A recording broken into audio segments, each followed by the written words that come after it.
Today we'll be talking a little bit about black or white thinking, but before we get into the topic, don't forget to like and subscribe down below. Black or white thinking is not an easy thing to deal with, especially when you're autistic, and it causes a majority of your anxiety, as it does for me. If you're autistic, black or white thinking may be the default for you. And what that means is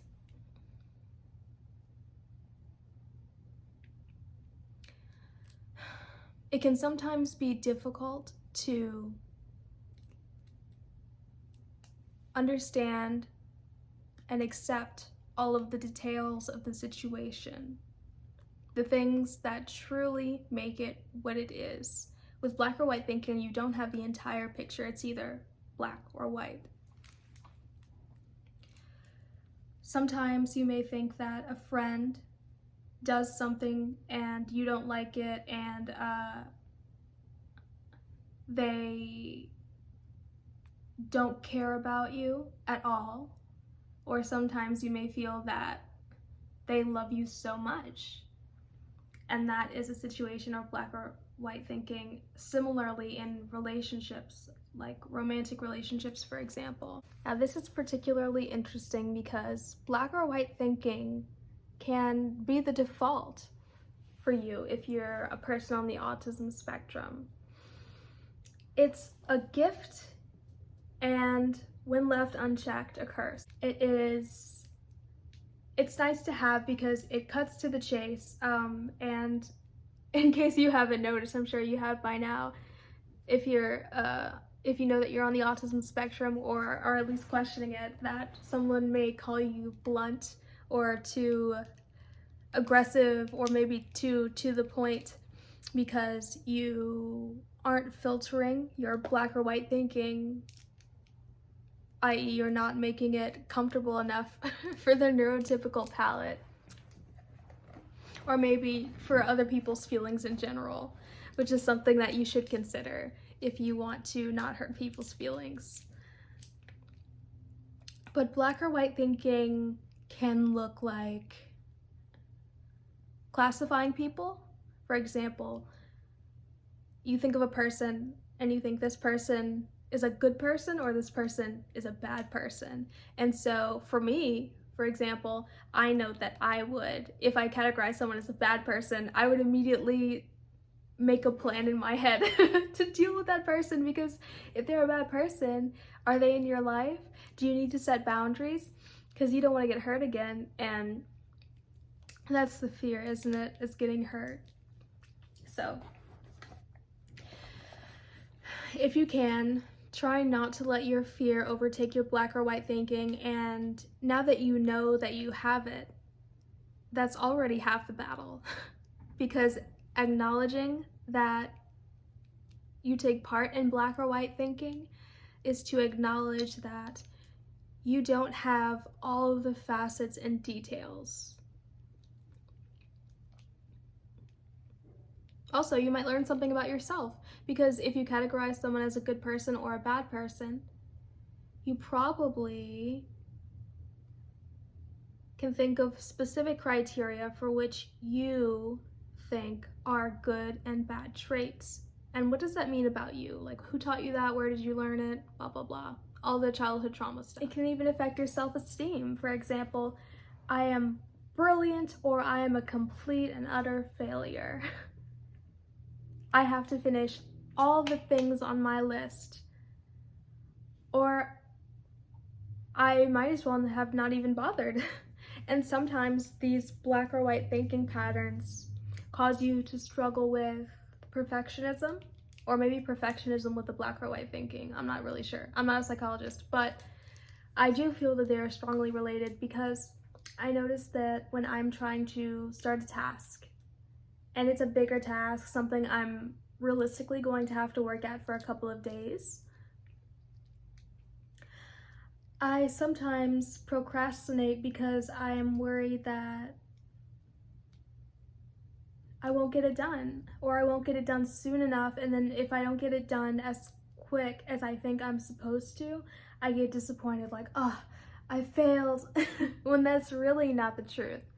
And if you say it aloud, you would hear how sometimes black or white thinking patterns or polarized thinking can sound. But the important thing is to not demonize yourself. Just know that this is a tendency that your brain has and that it's okay and that it's very, very helpful in many situations.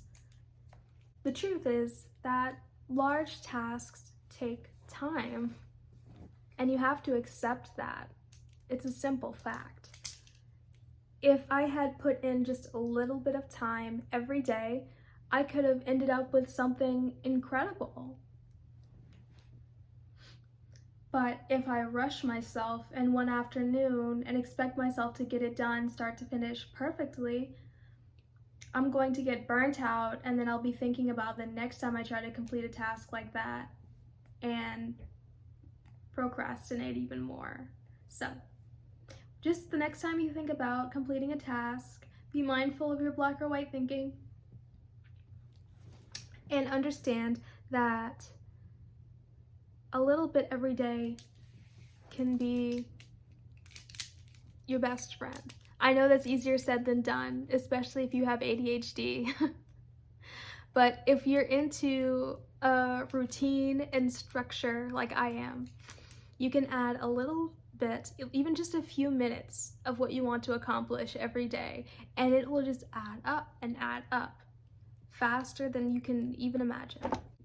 As I said before, sometimes black or white thinking can affect relationships, like romantic relationships or friendships, for example, or even with your family. You can, maybe they did something that offended you, and it's time for you to set your boundaries, but instead of setting your boundaries, you're just spiraling and worrying and thinking all or nothing, black or white, this person does not care about me at all. Either that or they love me like they're supposed to completely. When becoming more mindful about your black or white thinking patterns, here are some things that you should pay attention to. When your thoughts start to sound like the words always, never, it's ruined, it's perfect, disaster, impossible, words like that. Because those will and can cause disruptions in your life, it can hurt your physical or mental health, they can sabotage your career, they can cause disruption in your relationships. It can stop you from learning, for example, if you are struggling with being comfortable in the beginner's mindset or the student mindset when you're trying to learn how to do something new.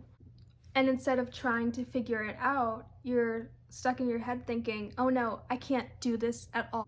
When your black or white thinking causes you to ruminate in a thought that is negatively affecting your mental health, just challenge it. You have to get into the habit of challenging your thoughts when they are negative, because if you don't and they are left unchecked, they will run rampant all throughout your head and they'll cause you anxiety and depression, and that we don't want that. So challenge your thoughts. Challenging your black or white thinking patterns can look like, let's say you have a thought in your head and it says, I'm not good at anything. So now what you should do is take a moment, just a minute, just 60 seconds, and sit down and grab a piece of paper and a pen, or on your phone, just type it and write down a list of everything that you can do and just finding proof. That's what challenging your black or white thoughts is. It's looking for evidence and challenging that belief. Sometimes black or white thinking can even look good. For example, when someone does something that you like and you think, oh my goodness, this is the best person, or this person I'm in a relationship with is the best person, or my friend is did this one positive thing, so they're just the best and I need to keep them forever, when maybe you don't, and maybe you need to either set your boundaries or reconsider whether that relationship is actually healthy for you. The bottom line is, if you are a black and white thinker, remember to pay attention to that fact and to factor it into your other situations so that you can properly set your boundaries and gather all of the information necessary for that social situation and challenge those thoughts. And don't let it alter your self-esteem, because it's just something your brain does. And it's helpful sometimes, but other times it's not. It can be helpful on exams, it's helpful in whatever your occupation is. I don't know what your job is, but at the job, when you have to make black or white decisions, they are logical and correct.